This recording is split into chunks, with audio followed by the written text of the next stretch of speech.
여러분, 기쁨이 가득한 성도가 참된 성도거든요. 또 기쁨이 가득한 교회가 참된 교회예요. 분명한 사실이에요. 교회는 기쁨이 있어야 되거든요. 기쁨이 없으면 참된 교회 아니에요. 우리 한 사람 한 사람도 마찬가지고요. 여러분에게 기쁨이 넘치시길 주의 이름으로 축원합니다. 사실 우리 교회 뒤돌아봤어요. 제가 하나님 은혜로 췌장암을 치유받고 난 뒤 얼마나 기뻤는지 몰라요. 거의 아무런 어려움이 없었어요. 어려움 없었죠? 몇 년 동안에. 코로나19 때문에 그게 모든 교회가 다 어려운 거였지만은 우리 교회는 어려움이 없었어요.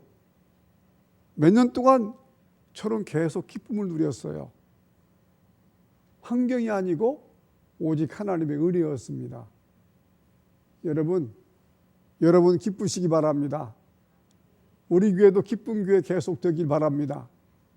기쁨이 넘쳐야 참된 교인이고 참된 교회이기 때문이에요.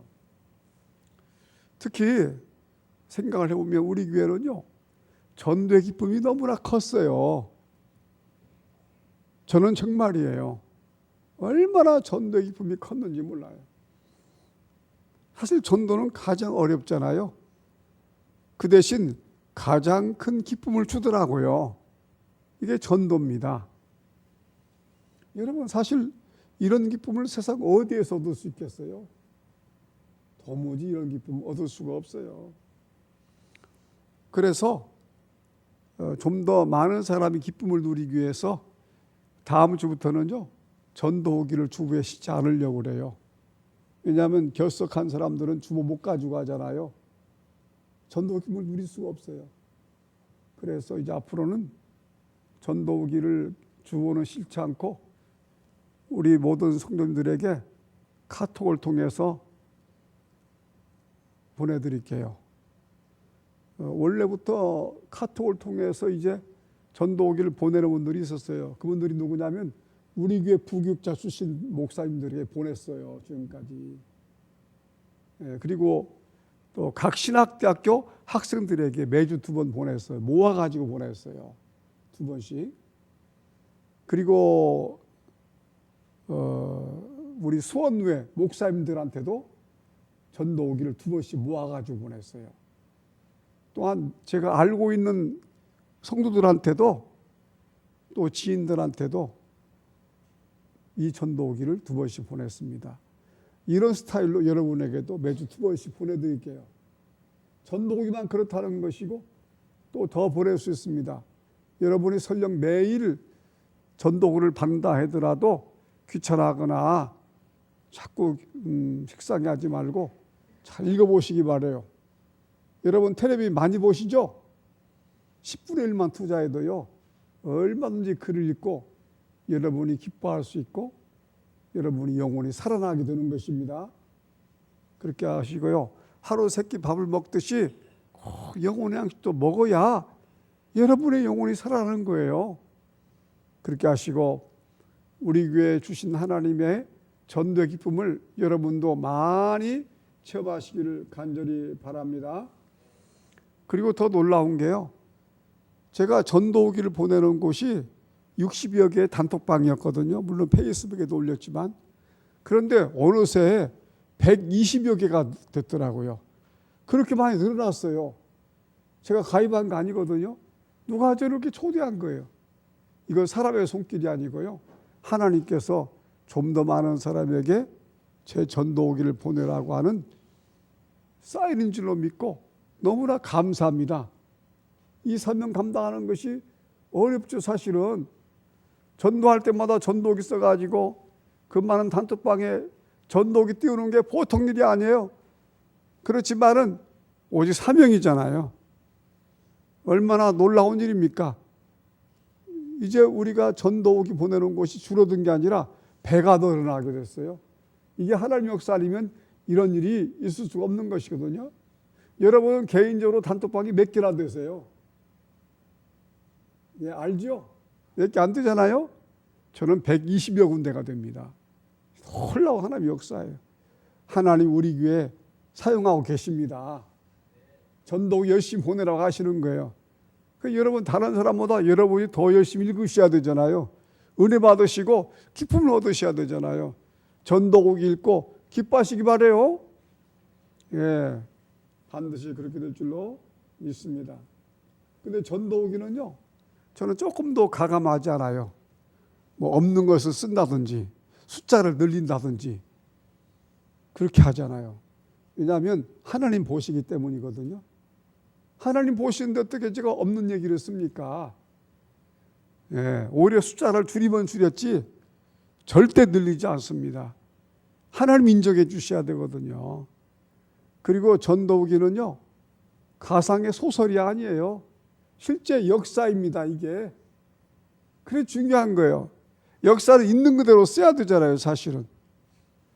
예, 그래서 페이스북에 들어가면 제 전도기 첫 번째부터 오늘까지 732회째거든요. 어제 기록 안 했으니까. 예, 어제까지 732회 이제 했는데 이게 다 들어가 있습니다. 예, 그리고 참 놀랍게도 그 많은 사람들이 제 전도기를 읽은 사람들은요 730번이 넘게 보고 있는 거예요. 얼마나 놀라운 역사입니까 이게. 하나님께 감사하면서 우리 기뻐합시다. 예. 그리고요 참 그런데 조금 아쉬움이 있습니다. 오늘날은 교회마다 전도를 너무나 소홀히 여기고 있어요. 그리고 이미 있는 교인들만 대상으로 교육을 하려고 하고 훈련을 시키려고 합니다. 그 이유가 뭐냐면 아무리 전도를 해도 별 열매가 없는 것 같아요. 교회가 부흥하지 않는 것 같아요. 그러니까 전도를 소홀히 하고 전도에 무관심해집니다. 그리고 이미 있는 교인들이나 잘 시켜가지고 잘 교육시키고 훈련시켜가지고 이렇게 해야 목회나 교회에 도움이 된다고 생각하는 거예요. 그래 안 그래요? 저 그런 상황 아닙니까? 그건 절대 성경적인 사고방식이 아닙니다. 여러분 우리 교회는 절대 여기에 함몰돼서는 안 됩니다. 제가요 많은 단톡방에 가입됐지만 그 중에서 우리 총신대학원 동기 목사님들 단톡방도 있어요. 거기도 많은 목사님들이 가입되어 있습니다. 그런데 여기에 전도글을 올리는 분은요 우리 교회 이준규 목사님하고 제가 다녀온 김포 사랑의 교회 정광교 목사님이라는 두 분밖에 없어요. 그 많은 목사님들 가운데 전도글을 올리는 사람들은요 저하고 함께 3명밖에 안 돼요. 그 뭘 의미하는 걸까요? 목사님들 전도 안 하는 거예요. 그리고 있는 교인들만 데리고 교육시키고 훈련시키려고 하는 겁니다. 그게 훨씬 수월하거든요. 인간적으로 계산하고 보면 그게 훨씬 효과적이거든요. 그러나 하나님 보실 때는 이게 얼마나 마음이 아프시겠어요. 예수님이 이 세상에 오신 이유가 뭡니까? 천국 복음을 전파하시기 위해서 오신 거 아니에요? 그렇기 때문에 교회도 예수님 정신을 따라서 진정한 제자라면 열심히 전도를 해야 되는데 전도를 하지 않는 것이 큰 문제입니다. 여러분 유튜브나 기독교 방송 보십시오. 되게 죄송합니다. 목사님 오늘 제가 좀 아쉬운 점 얘기를 해야 돼요. 벌써 제가 한 달 만에 지금 전도에 대한 설교를 언급하는 것 같은데 목사님들이요 전도 설교 거의 안 하셔요. 왜냐하면 자신이 직접 전도 안 하니까. 예. 또 선교 설교를 가끔 하시더라도 교인들한테 전도하러 가는 것만 하지 나와 함께 전도 현장에 같이 나갑시다. 이런 설교하는 목사님들 보셨어요? 너무 안타까운 거예요. 대형교회 목사님들 설교 잘하신다고 하죠? 그런 설교 들어봤습니까? 여러분 저와 함께 전도 현장에 나갑시다. 저와 함께 열심히 전도합시다. 그런 설교 들어봤냐고요. 그래도 수만 명의 사람들이 그 설교 사이트에 들어가서 은혜를 받는다고 하고요. 끼리끼리 노는 거예요. 지금 예수님 마음이 얼마나 아프겠습니까? 그러면 그렇게 목사님들이 예전에 비해 설교를 잘하신다면은 지금 교회가 많이 부흥해야 되잖아요. 설교 잘하시니까요. 지금도 목사님들이 공부를 얼마나 많이 하시고 박사도 많고요.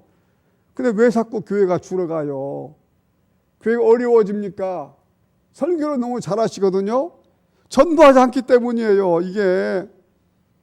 그래서 오늘날 가장 필요한 것은요, 목회자나 평신도가 열심히 전도하는 겁니다. 그게 예수님 뜻이에요. 여기는 철저히 불순종하고 그냥 있는 교인들만 잘 수평이동 성장시켜서 자기 교회만 살찌려고 하는 이 모습들이 너무나 안타까운 거예요. 그래서 저는 우리 교회를 위해서만 전도하는 게 아니라 이제 예배 끝나도 전도해야 되겠지만은 우리 한국교회 전도를 위해서 제가 쓰임받고 있는 것 같아가지고 얼마나 기쁜지요. 얼마나 감사한지요. 여러분, 우리 교회에 대해서 감사합시다. 쓰임받는 것을 감사해야 된다는 거예요. 이렇게 얘기하면 제가 눈물 나요, 진짜. 가슴이 터지는 것 같아요. 답답해서요. 우리 목회자들이 열심히 전도해야 되는데 왜 설교만 하고 앉아있는가. 있는 교인만 데리고 뭐 제자 훈련한다, 뭐 한다, 뭐 성경 공부한다. 물론 그것도 중요하죠. 무시하는 거 아니에요. 우리 교회도 제자 훈련 9기까지 했잖아요. 근데 제가 회개합니다. 전도 없는 제자 훈련 제가 시켰거든요. 무슨 소용이 있냐고 이게.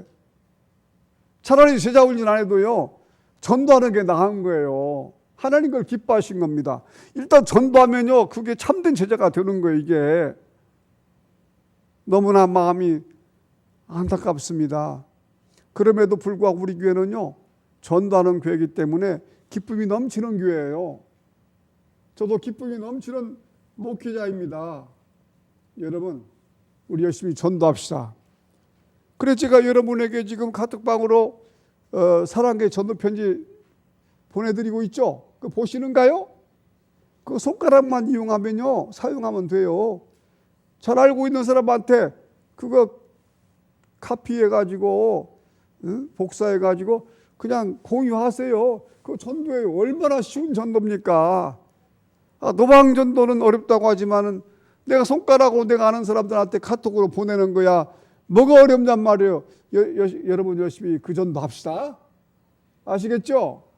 제가 매주 보내드릴게요. 제가 그 글 쓰는 건 어려워요. 제가 어려운 거지 여러분이 어려운 게 아니잖아요. 그래 다행히 페이스북이나 단톡방에서도요, 반응이 너무 좋아요. 이 글이 너무 좋대요. 그런 아이디어까지 하나님이 주시더라니까요. 이게 바로 기쁨입니다. 기쁨. 기쁨의 능력이에요. 여러분, 우리에게 전도의 기쁨 하나님이 주실 줄 믿습니다. 오늘 본문 내용이 그런 내용이거든요.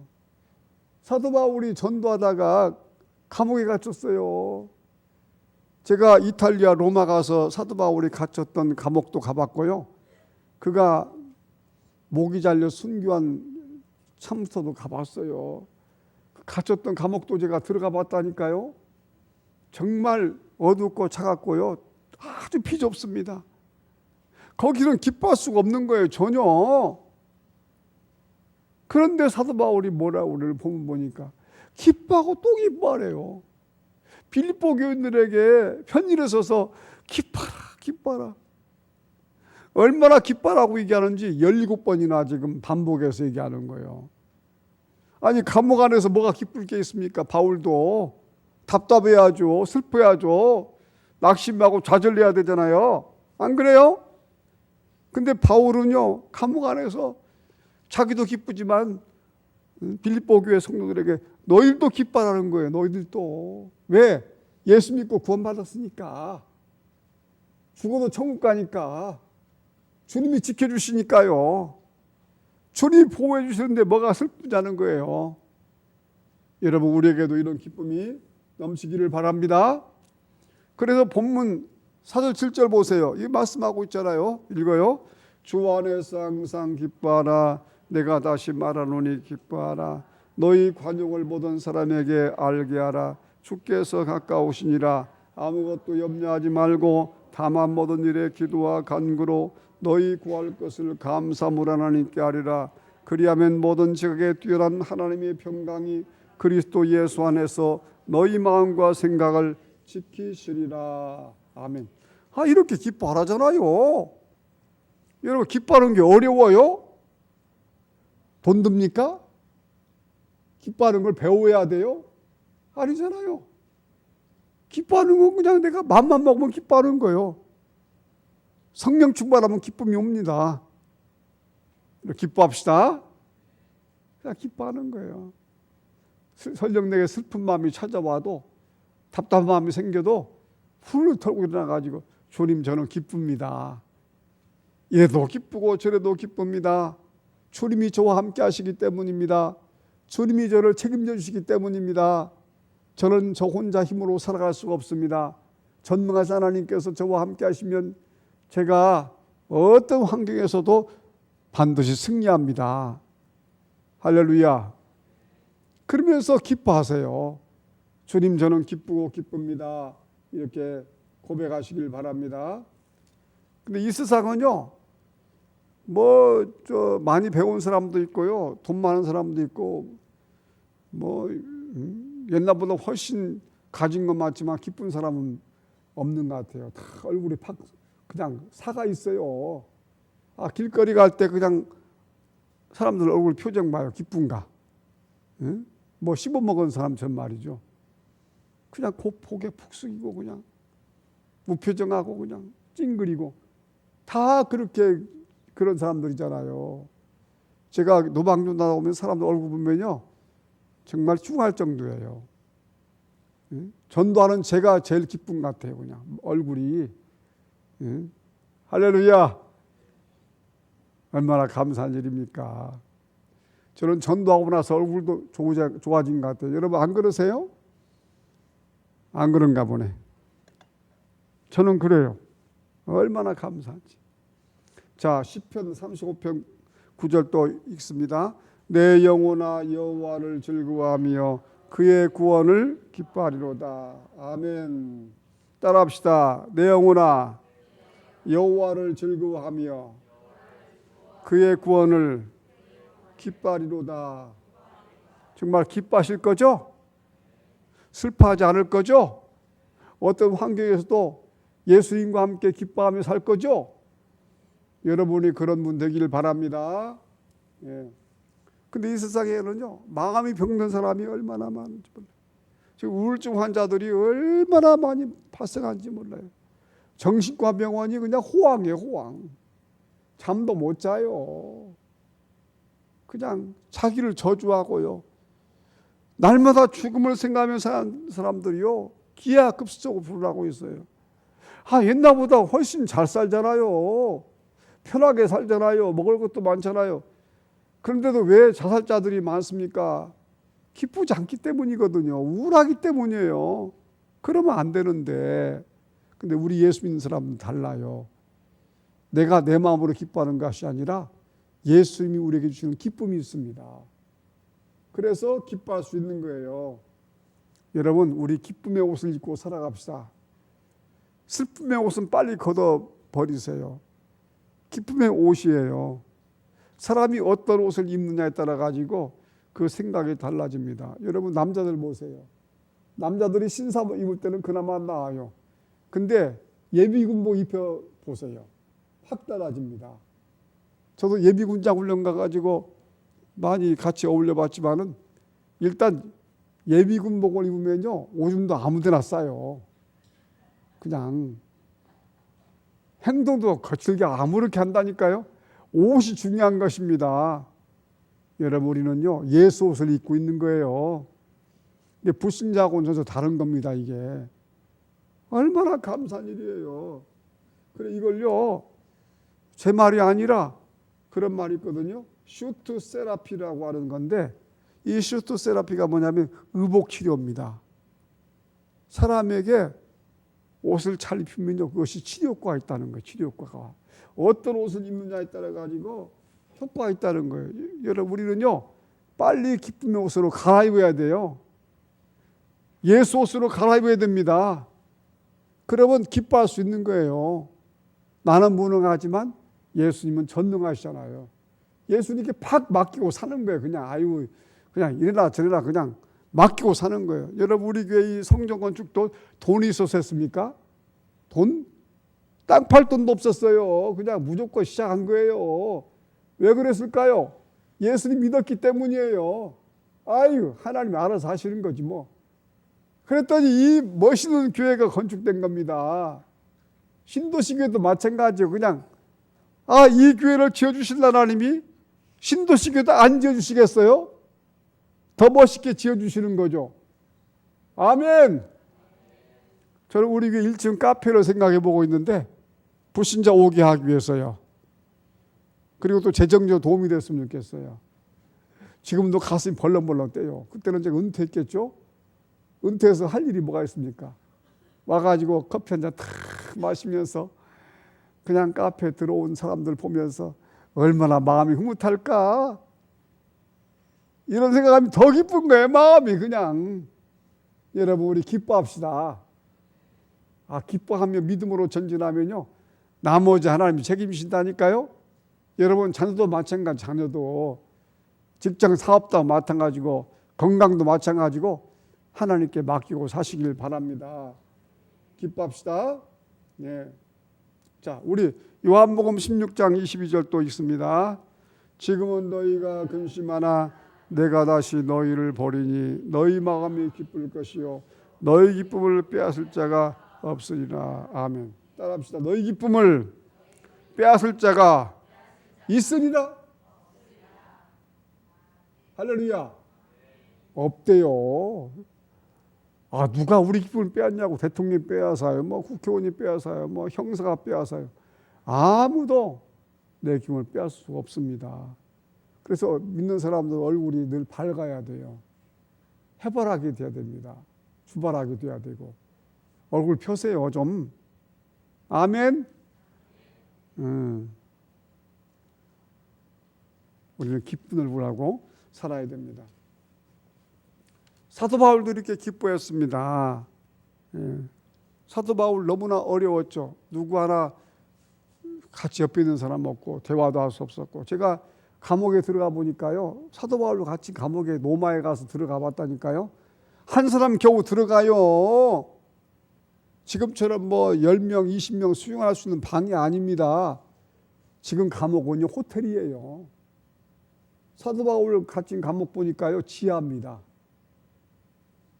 그리고 너무 비좁아요. 한 사람 겨우 제대로 누워서 잠도 못 자요.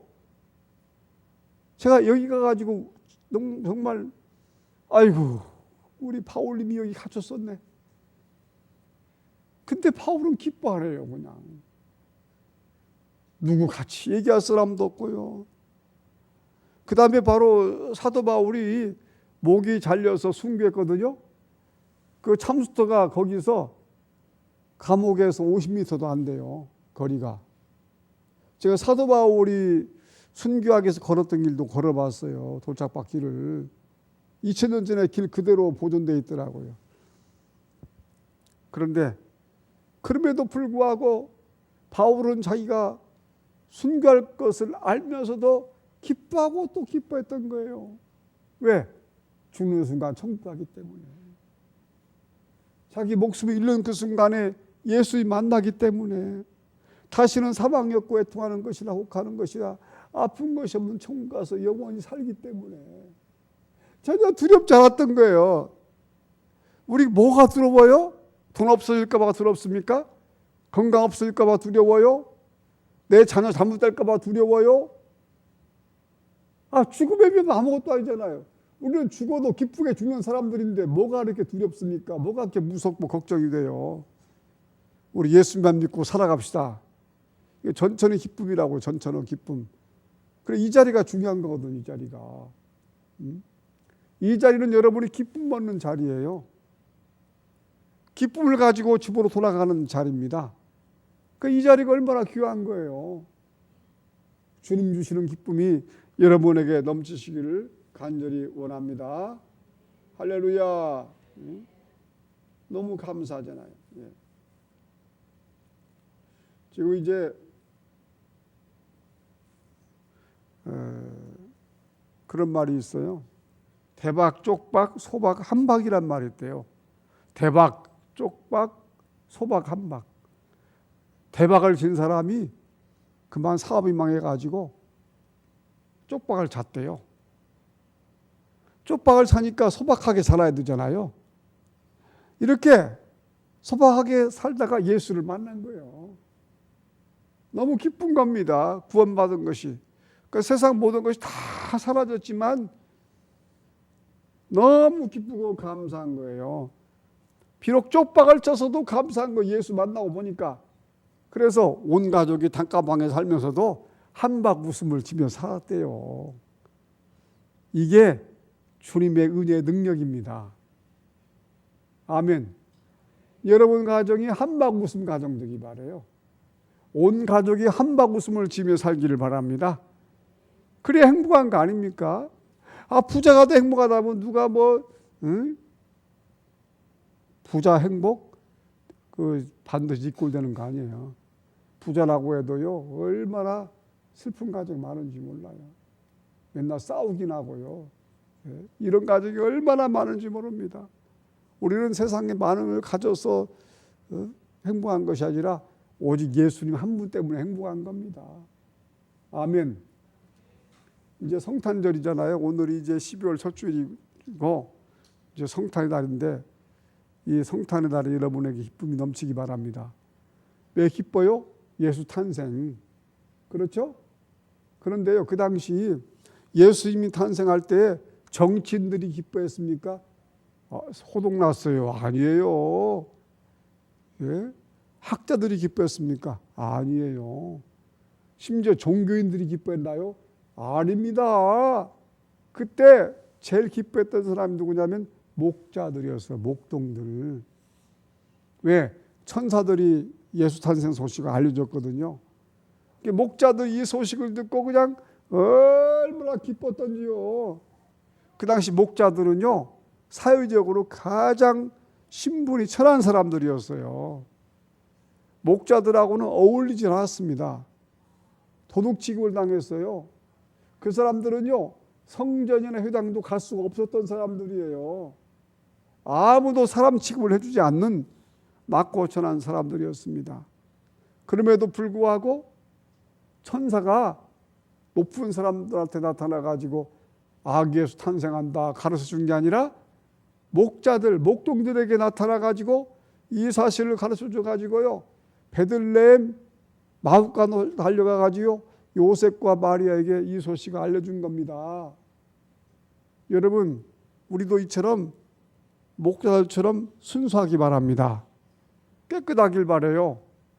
내가 높은 사람 아니라고 맨날 비교의식만 하고 그렇게 살 거예요? 아니잖아요. 지금 신분이 높은 사람에게 주님 모시는 게 아니에요. 순수한 믿음, 깨끗한 믿음, 신분에 관계없이 이런 사람에게 우리 예수님의 은혜가 임하는 것입니다. 여러분, 성탄의 날에 이런 기쁨이 우리에게 넘치기를 주님 이름으로 축원합니다. 자, 본문 8절 9절요 읽습니다. 끝으로 형제들아, 무엇에든지 참되며 무엇에든지 경건하며 무엇에든지 옳으며 무엇에든지 정결하며 무엇에든지 사랑받을 만하며 무엇에든지 칭찬받을 만하며 무슨 덕이 있든지 무슨 기름이 있든지 이것들을 생각하라. 너희는 내게 배우고 받고 듣고 본 바를 행하라. 그리하면 평강의 하나님이 너희와 함께 하시리라. 아멘. 자, 그러니까 바울은요, 여기에서 평강의 하나님이 우리와 함께 하시는지를 두 가지로 설명해 주는 거예요. 먼저 무엇을 생각하냐, 이게 무엇을 생각하냐. 뭘 생각하냐면요, 여기 나오잖아요. 참된 것을 생각하고 경건한 것을 생각하고 옳은 것을 생각하고 정결한 것을 생각하고 사랑할 만한 것 생각하고 칭찬할 만한 것 생각하고 이런 생각을 해야만 기쁨이 있다는 거예요. 평강이 있다는 것입니다. 헛된 생각, 세상 욕심, 나 미워하는 마음 이런 마음 가지면요 절대 평강이 없어요. 절대 기쁨이 있을 수가 없는 거예요. 그래서 조금 어려운 내용으로 생각의 내용은 평강의 함량을 결정한다는 말이 있어요. 이건 생각이 될 얘기지만 어떤 걸 생각하느냐에 따라 가지고 평강이 있느냐 없느냐 결정된다는 겁니다. 여러분 오늘 이 말씀대로 생각하시기 바라요. 이 생각 많이 하시기 바랍니다. 그럼 평강이 와요. 기쁨이 오고 또 이런 사람이 관용하는 거예요. 남들에게도. 여러분 기분이 좋아야 남들도 이렇게 온정도 베풀어 주는 것이 내가 기분 나쁘고 내가 힘든데 짜증나는데 남들에게 온정 베풀어 줍니까? 오늘 본문은 관용이라고 표현하잖아요. 내가 기쁘고 내가 행복하고 내가 즐거워야 남들한테 관용도 베풀어 주는 거지요. 그래 우리는요 의무적으로 기뻐야 돼요. 그래야 이웃에 관용을 베풉니다. 아시겠죠? 예수 기쁨 넘치시길 주님 이름으로 축원합니다. 제가 그 생명의 삶은 굉장히 오랫동안 했는데요. 그때 2008년도 4월에 그 내용 나오더라고요. 여기 보니까 그 어떤 성도님이 그 신앙 고백했더라고요. 작은 딸이 있었대요. 근데 작은 딸이 뭘 질병 알았냐면 다난성 난소 증후군이라고요. 이게 뭐냐면 배란이 잘 되지 않는 병이었대요. 그 아기를 못 가지는 거예요. 불임증이잖아요. 아무리 노력해도 아기가 생기지 않는 거예요. 그러니까 작은 딸이 이런 상태니까 어머니가 얼마나 힘들겠습니까? 그래서 이 어머니가요 매일 생명의 삶으로 큐티를 했다는 거예요. 큐티가 뭐냐면요 말씀을 생활에 적용하는 거거든요. 큐티한 사람들은 하나님 말씀을 생활에 적용하는 사람들이 큐티한 사람들이거든요. 타이어에서 탐이잖아요. 그래가지고 그냥 이렇게 열심히 말씀을 묵상하면서 말씀에 순종하려고 애를 쓰고 말씀대로 살려고 그렇게 노력을 했는데요. 놀랍게도 병원에 가서 조사해 보니까 그 딸이 임신을 했더라는 거예요. 할렐루야. 근데 그때 이제 하나님께서 그 엄마에게 시편 57편 7절 말씀을 주시더라는 거예요. 응답을 말씀으로 했다는 겁니다. 이게 뭐냐면 하나님이여 내 마음이 확정되었고 내 마음이 확정되었사오니 내가 노래하고 내가 찬송하리이다. 한번 따라합시다. 내가 노래하고 내가 찬송하리이다. 그래가지고요 내가 노래하고 찬송하는데 슬프게 노래합니까? 답답하게 찬송해요? 기쁘게 노래하고 기쁘게 찬송하고 이렇게 막 기쁘게 막 했는데 작은 딸이 임신하게 되는 기적이 나타난 거예요. 할렐루야. 하나님이 아기를 주신 것입니다. 이게 말씀의 능력이에요. 여러분 말씀을 먹으세요. 그러면 기쁨이 나옵니다. 하나님 말씀은 기쁨의 능력이에요. 그래서 설교 듣고 여러분 답답하십니까 지금? 설교 듣고 낙심됐어요? 설교 들으니까 하나님 말씀 들으니까 기쁘지요? 아니 제가 억지로 강요하는 게 아니라 있는 그대로 한번 얘기해 보세요. 설교 들으면서 마음이 슬퍼졌어요? 아멘도 없네. 마음이 기쁘지요? 내가 기뻐야 되겠다. 그래 맞아. 내 환경이 어려워도 내가 마음의 슬픔이 가득해도 이제는 지금부터 열심히 기뻐야 되겠다. 그런 마음 가지면은 이 시간이 여러분에게 복된 시간입니다. 우리 기뻐합시다. 예수 믿고 구원받은 거 기뻐합시다. 지금 죽어도 천국 가는 거 기뻐합시다. 또 이렇게 기쁨으로 예배드리는 것도 기뻐합시다. 여러분에게는 늘 기쁨이 가득하시기 바라고 여러분 가정도 기쁨이 넘치는 가정 되기를 주님 이름으로 축원합니다.